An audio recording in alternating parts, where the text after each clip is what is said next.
Hello, my name is Eron Tetezi. Welcome to Eron Tetezi Talks. Today, I just want to inspire you. Now, people have been asking me, who is Eron Tetezi? Kando na mziki, besides music, who is Eron Tetezi? You know, siblings, family, how has life been like, you know, growing up? All those things, you know, people have been asking. And some people maybe think, you know, I'm a cool kid. No, you eh? Or I tend to just put it, you know, all together. I'm one individual who likes wearing a smile because I believe, you know, when I smile, it brings me closer to my happiness and, you know, the blessing that God has put in store for me. So some might not know what has it been like, and that's why I decided to do this, you know, this episode of Eron Tetezi Talks. Let's do this together. Now, I am Eron Tetezi. I hail from, you know, Turkana County, and people will be like, what are your real names? My real names are William Lobuin Ero. Ukinitumia M-Pesa, hayo majina ndio yanatokea. So those are my real names. Kimziki, Ero is my name. Mtetezi simply came from my fans. I sang one of the songs that says, Mtetezi wangu, oh ni Bwana Yesu.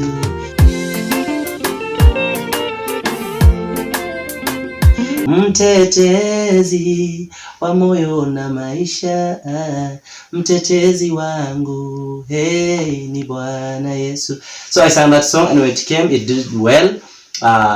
Big ups to you, my people, my fans. So they were like, you know, people would call into the media stations, media houses, and they're like, hey, play for me Mtetezi by Eron Tetezi. Nichezee ule wimbo wa Mtetezi by Eron Tetezi. So ikawa ni jina yangu, and that's how the name Mtetezi came, and here we are, became a brand, and we thank God for that. So I came from Turkana County. I hail from Turkana County. Watu wa nyumbani na paya, mimi nauliza na, nyinyi mnasema paya na there. That's how we do greetings in our place. So that's where I hail from. Born of, you know, a young woman, you know, so I had a father and a mother, but now here's something that happened. My father was a polygamous man. Baba yangu alikuwa na wake ambao ni wengi, but they were well known to him because mimi sikujua idadi, na hata wale ambao walikuwa karibu wengine walipoteza idadi. They could not, you know, just get that number. So what happened? My dad is a polygamous man. He has got a lot of, you know, wives with him. That simply means he has so many children as well, you know. He has so many children as well. So safari ya maisha ikaendelea. So tukiwa pale, mama yangu alikuwa mama wa pili, kulikuwa na mama mkubwa, alafu nilibahatika tu kujua mkubwa, wengine sikuwajua. Kwa hiyo that was the family. Then to add on that, baba yangu alikuwa mganga. Right? So my father alikuwa mganga. Kwa hivyo kulikuwa na kazi extra. Yeye alikuwa anafanya kazi ya serikali, kazi ya if you really, you know, are aware of this, kuna hii mambo ya cattle rustling in our area, Samburu, Turkana, Masai, Pokot, kwa hivyo. So like they come, wanakuja, wanaiba ng'ombe zenu na wanaenda nazo, wanafuatwa and stuff. So zile mifugo wakati zinafuatwa, zinaletwa, inakuwa kwa hifadhi ya serikali. The government takes care, kwa sababu labda wenyewe wajulikani ama waliwao, or you know, stuff happened. So now wale ambao serikali imewapatia majukumu ya kuchunga ama kuangalia zile mifugo, my father was one of such people. So alikuwa ni mzee, alikuwa bazuu, alikuwa ameomoka, mzee alikuwa na kakitu. You can't marry if you don't have, you can't marry so many wives like the way he did if you don't have anything. And then from where I come from, ukiwa na mali, uko na mbuzi, uko na ng'ombe, uko na kondoo, uko na ngamia, uko na punda, mtu wangu, wewe umeweza. You are allowed. In fact, you are sheria imekuruhusu. Go as far as you can, because they believe uko na mali, utalipa mahari, you have, you know, you have good wealth to take care of your family. So it allows you. So that's how life was. So it began. We were two. Sisi tulizaliwa tukiwa wawili. We were all boys. Myself and my younger brother, may his soul rest in peace. He went to be with the Lord at an early stage, I think when he was 2 years old or something. Mom told me that. So we were just two of us. Mimi nilikuwa elder, mimi ni mkubwa, my firstborn. So so mimi ni firstborn. So that was you know the story. So what happened now thereafter, maisha ikaendelea. Of course my mom was never comfortable with the whole issue of the polygamous, of the polygamy within the family, because dad had never had that time just to be with his family, kutuangalia tu sisi, kuangalia mke wake, which is my mother. Of course that was just the cry of it was not the cry of my mother alone. I want to believe the cry of the other women as well. So mom was there, and then mimi nikizaliwa wakati ule, what happened, nikizaliwa mimi sikupelekwa clinic, hata ile zile kudungwa sijui immunization sijui vaccines, mimi sikudungwa hizo vitu. So what happened, nikizaliwa my mom akakuwa mjamzito, all that process, na huko ilikuwa tu hizo those herbs nini, dawa miti ni dawa hizo za kienyeji. So mpaka ikafika mahali nizaliwa. Mama aliniambia kwamba hakujifungua, I think because being the first pregnancy si kufika the 9 months, so it was less, miezi hazikufika zile 9. So what happened, so one day when she was just taking care of chores, house chores in the evening, kulikuwa kumenyesha, it had rained really that day. So what happened, akatoka tu kwenda like kuleta ng'ombe kwa ile hori yao, kwa ile zizi. So what happened, akiwa anatembea tu hivi akasikia maumivu, akachuchumaa tu hapo chini, na hivyo ndio nilizaliwa. So it was fertile ground, nyasi ilikuwa imemea nini. So that's where the name came from, so that was it. So mimi nikazaliwa, safari kaendelea. My brother came in, his name was Esinyen, my younger brother who passed away, went to be with the Lord. So we were the two of us. So then hapo sasa ndio mambo ikaanza kuchukua mkondo tofauti. Dada alikuwa anaweza potea like miezi kadhaa, he's not at home, we can't see him. So akirudi alikuwa ananipenda sana. When he comes back, he takes me with him, tunaenda. He also had that business of his, just to take care of people, watu wanakuja. By the our place was like a clinic, like for real. Wacha wase waganga wenye wanachukua sijui mganga sijui so and so sijui kutoka wapi, forget about those guys, those are scams, hiyo ni scam, they are scams. Our homestead was like a clinic.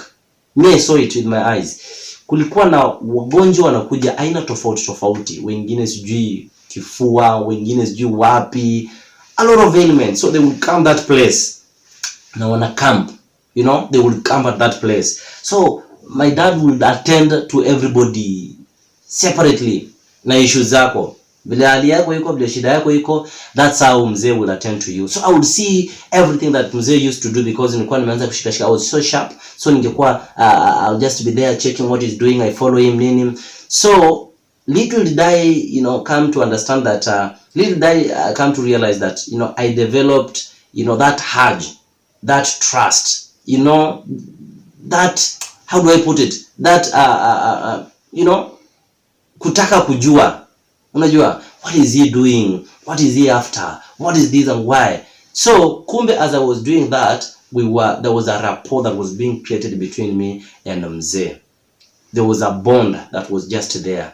And mom gave me all this story. Mom told me that mzee from there now was certain, he was certain that he would pass that to me. Mimi ndio nilikuwa na read hiyo.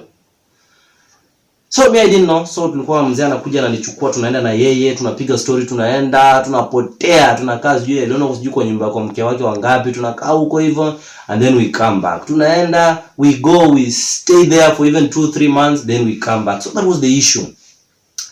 And mom akakuwa nabaki na my younger brother. So I would miss mom saa zingine, naanza tu, unajua tu, you can realize by the way mtoto kama amemiss mama yake, more so boy child, Akimiss tu mama yake utaona tu vile ana behave.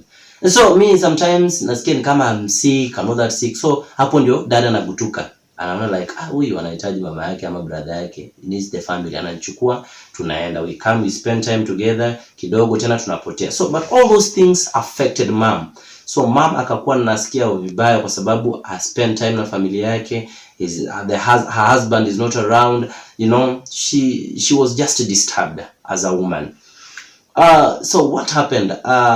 Later on, that's the moment that I realized really my dad, you know, was just beyond this waganga wa kawaida. Because one day there's a scenario that happened when I was with him. So one of his brothers akakuwa wamekasirikiana, akamkasirisha. They even threw words to each other, kunyurushiana mikono, to a point that they were almost, you know, fighting. Watu wakaingilia kwa gawa. Dad alisema tu jambo moja. Alisema hasira yangu umesababisha ikaamka. It shall not be well with you. Alieleza hivyo kwa lugha sasa. Believe you me, by jioni this brother alikuwa anazikwa. And that day dad akatangaza na akadeclare, akasema yeye kuanzia hiyo siku atakuwa kikasirika na mtu aongeleshe mtu. But then he had so much, you know, of that powers within him that was just even an influence to the family sometimes. Like my mom angekasirika na baba yangu aongei. So one day kitu alifanya, now my uncle, brother to my mom, akakuja akakasirika, wakakuwa wanagombana. What he did, he held my hand, he took me with him, tukaenda kwa mali. Wale wanatoka maeneo ya Turkana, kuna kitu kule nyumbani, kuna kitu tunaita ngupuo, you know, if you understand. They grow home mostly. Siku hizi nafikiri ni vile mambo ilibadilika, but ngipuo, we used to have such, you know, trees. So my dad angeenda anaongelesha epu na hiyo hasira yenye alikuwa anaambia mtu, anaambia hiyo mti. Na hiyo mti inakauka, hizo miti hiyo ile hivyo inakauka. Sisi tulikuwa tunakaa mahali kunaitwa Lokoyo hapo hivyo, Kawalase River, then Lokoyo. And then just the other side there was a place called Nakutan. So in between there ilikuwa Tungipu. In fact hapo hivyo hiyo area ilikuwa inaitwa Apu Nana Path. So that's where dad, you know, he was so famous in that area, he was known in Kawalade. That's where we are.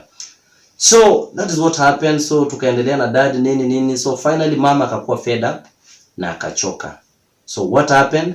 Mom akasema sasa hii story haimuingii vizuri. But kabla hata sasa afanye decision yake, my younger brother now got sick. Akagonjeka. Na ni zile disease outbreaks, polio nini. Unajua sasa hatuko tunadungwa. Mimi hata hiyo shindano hapa hivi sijadungwa. Hatuko tunapelekwa clinic, hatuko tunapelekwa anywhere. So mtoto una survive tu hivyo. Actually nilisahau kuambia. Mimi nikizaliwa mama akijifungua, one of my uncles ndio alitoa sheet yake, shuka. His name is James Lobuin Lopua Eremon. That's the man who was acted like my father.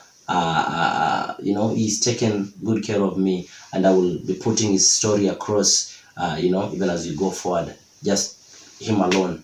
So he gave out his shit. Uko kwetu baadaye inanga noma, like uko hivyo hakuna kitu huku chini, ni shuka yako tu peke yake. So ukipeana unabaki hivyo. You guys should come. You should visit our area. You should visit our area. The county government, Turkana County, Honorable Josephat Nanok, you have a brand ambassador here. So guys, you should come. Potulore, rudini nyumbani. Jeni to visit area muone. So msana baki tu hivyo. So unapeana shit yako, like hey, you continue. Everything else fresh air, you know. I'm gonna keep it PG. So akapeana shit yake, hiyo shuka yake sasa ndio nikafunikwa na hivyo nikakuhamia. I was still premature, nilizaliwa before time, nilikuwa mdogo, but sikupelekwa hospitali. I was never taken to any, you know, incubator or any hospital, not even a clinic, zahanati. Grace of God. So my brother got sick. Hizo disease outbreaks zikam affect zaidi. I think it was issue to do with malaria and stuff nini. So sasa hizo dada yuko ameishia ameenda zake. Amenichukua mimi na tumeenda. Mama amebaki hapa na mtoto amegonjeka. Finally what happened is succumbed to death.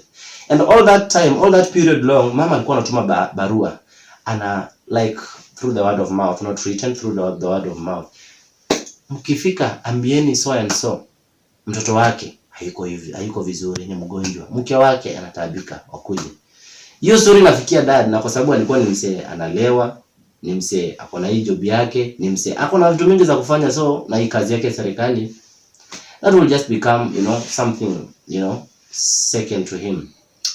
So guys, it really became worse, because what happened is my brother passed away. I never attended his burial. Sijui malizikwa, na mtoto akafariki, mama peke yake akiwa peke yake akamzika, na hapo ndio the bitterness in my mother grew. People were asking me, how did it go, like, what happened, in the other story of, reunion, which I will also be sharing later on. So my mom baada kukasirika akaenda missing. Baada kuzika ule mtoto, pote ile mbali, acha iwe. So mom left. So dada amebaki hapo hivyo. Tuko na yeye. So now what happened? Tukaenda kwa mke wake wa